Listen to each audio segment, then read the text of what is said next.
Hey guys, it's Paul. So today I wanted to give, I guess, some Yu-Gi-Oh advice for people that's just in response to a general sentiment that I see in comments and just discussions online all the time. Taking a break from Yu-Gi-Oh is okay, and it's probably a good thing, if nothing else. So like with anything, Yu-Gi-Oh's got a lot of things that players are unhappy with and complain about. You know, it could be down to the card balancing, like, oh, the top deck it's too good, it's annoying, you know, the metagame is something I'm dissatisfied with, the ban list isn't what I want it to be, you know, this deck does too much, it's unfair to play against this, these boss cards are too good, right? Or it could be more product-based, like, this set sucks and I'm disappointed with it, or these reprints need to happen because this is too expensive, you know, whatever. And of course, just typical Konami things, like Konami short prints too much, or they make bad ban lists, or their policies for rules are all messed up.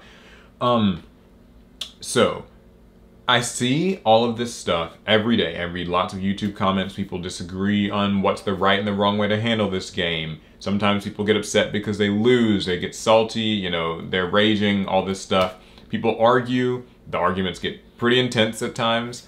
I've seen it, and I sometimes think that it's best in these situations to identify when Yu-Gi-Oh! I'm saying Yu-Gi-Oh! This can apply to like loads of stuff in life. When something is bringing you more stress, or more anxiety, or just dissatisfaction, discontent, than it is joy, then you probably should step back from it a bit, give it some distance. So I can speak for just players I've seen, like in my local scene recently. I heard about somebody who was, you know, like they were deciding to take a break from Yu-Gi-Oh! I think it was just because they were either dissatisfied with their recent performance in tournaments, or maybe they felt as though, like, you know, they were losing to decks that they didn't feel were valid to lose to, or players that they thought, I don't know what the exact reasoning was. It's not really even all that important. I guess the main thing is, I think that it was a very mature decision to make to just simply take a break from the game. A while back, not that long ago, I would actually tell people who get really angry with this game and who are just like always, you know, like pissed off with something Konami has done, and they're like arguing with other players, and like that's just the crux of their day. I would have said, you know, maybe even just quit Yu-Gi-Oh! Like if it's literally not bringing you any fun and you hate everything about it, it's probably better just to not play it. That's a bit harsh, so I've tried to sort of change my stance from like, okay, if you don't like this game, then just quit, to if you don't like the way this game is currently going, just take a break. Give yourself some distance. With Yu-Gi-Oh! In particular, it's a game that can burn you out really fast when you're not, you know, getting the results that you want in a tournament, when your deck isn't getting support, when whatever is happening, it's easy to get burned out. And if you're too wired into things, then the expectations and the disappointment start to like they start to reach extremes.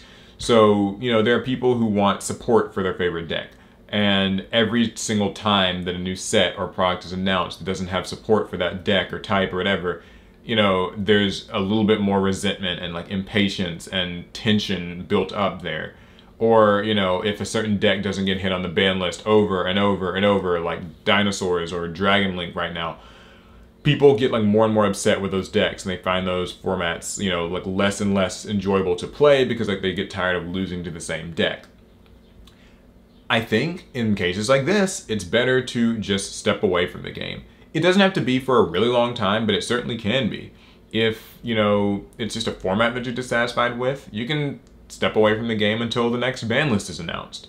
And then, you know, see if it's what it looked like something that you'd be more interested in, and you're good.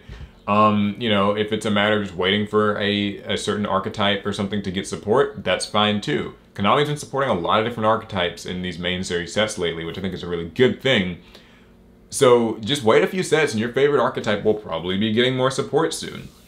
If you feel the price of the game is too high, then you don't want to pay like $100 for droplets and tactical talents and a Dear Servant and Ice Dragon's Prison, Christ. Wait till the Megatins this year. You know, you don't have to really play.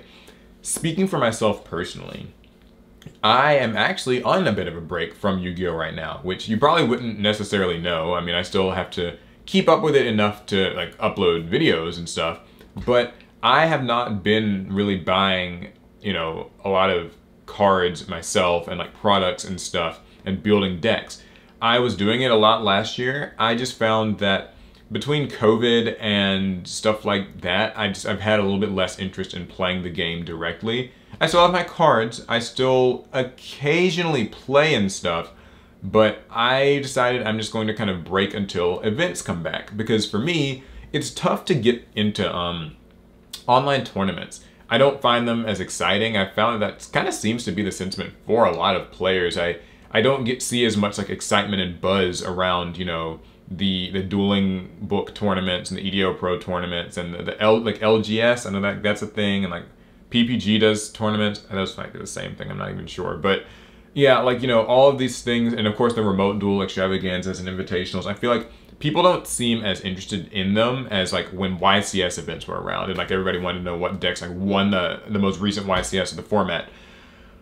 I'm not. Obviously, that's not like Yu-Gi-Oh's fault or Konami's fault. COVID, nobody saw it coming. It kind of ruined a lot of things. But for me, it's just hard to invest my time and stuff into like playing remote duels competitively and everything. So I've just decided I will wait until in-person events come back, and that's probably when I will return to playing Yu-Gi-Oh more seriously in person. And I think that's okay. For me, that's been really nice. I've had a lot more time to commit to other things in my life. You know, I play other games, I have other hobbies, I've got, you know, other just aspects of my life that I have to tend to, and so putting Yu-Gi-Oh on the back burner in that way it's kind of nice. I mean, it's cool, and I think that one of the best parts is, since it looks like events will probably be back, you know, later this year, that might be optimistic, I don't know, then it's good, because it means that by that time the tins will be out, which means hopefully Forbidden Droplets and Tactical Talents and stuff they'll be reprinted, so I'll be able to get them. I don't own those cards. I have no copies of Droplets. I don't have any Tactical Talents. I don't have Nadir Servant. I don't have any of these cards that are expensive right now. I'd love if I had them. I'd love to play them. I'd love to immerse myself a little bit more into the competitive game, because I do that off and on, like all the time. But right now, those cards are cost prohibitive, and I don't see a need to invest the money in buying them. If I'm not even planning on going to like regionals or YCS events, I can't do that right now. So for me, I've just found, you know, taking a break is good. And taking a break doesn't have to necessarily mean completely shutting Yu-Gi-Oh out of your life. You can definitely still follow it, and you can definitely still, you know, immerse yourself in other parts of it. Like something that a lot of people have been doing is collecting. I've noticed a lot more people are just starting like Ultimate Rare collections or Starlight collections, you know, opening products, or maybe, you know, getting merch, things like the Pot of Greed vase thing I have back there, or the mugs, or like the Kaiba figure I opened the other day. It's sitting over there, you guys can't see it, it's off frame. But, you know, you can immerse yourself in that, or you can watch more of the anime, or just find something to separate yourself from the parts and aspects of Yu-Gi-Oh that, you know, bring you discontent. I don't know, that bring stress and anxiety in your life. Separate yourself from it. I mean, it might even be good to separate yourself from, you know, like parts of the internet that are problematic. If there's like a Discord server, if there's a Facebook group, if it's like Yugi Twitter, or even YouTube itself, you know, it's okay to take a step away from that and invest your time into other types of content or other things. Yeah. So I say all of this not because I think like people should just put Yu-Gi-Oh down and quit it, or that it's nothing like that. I just mean that take a hard look in the mirror when it comes to, you know, people, when you're complaining or you find something, you know, unsatisfying about Yu-Gi-Oh, is it, I'm not saying it's like it's your fault and you're the problem. I'm saying that maybe some time away can do you some good. It can be a good way to reclaim or refine or rekindle your passion or just excitement for a game or a product or a hobby. And that applies to many things in life. All right, so that's it for this video. I feel like I've gone on long enough about this. Let me know what you guys think about it. Have you taken a break from Yu-Gi-Oh? Are you like doing that currently right now? What's your story with that?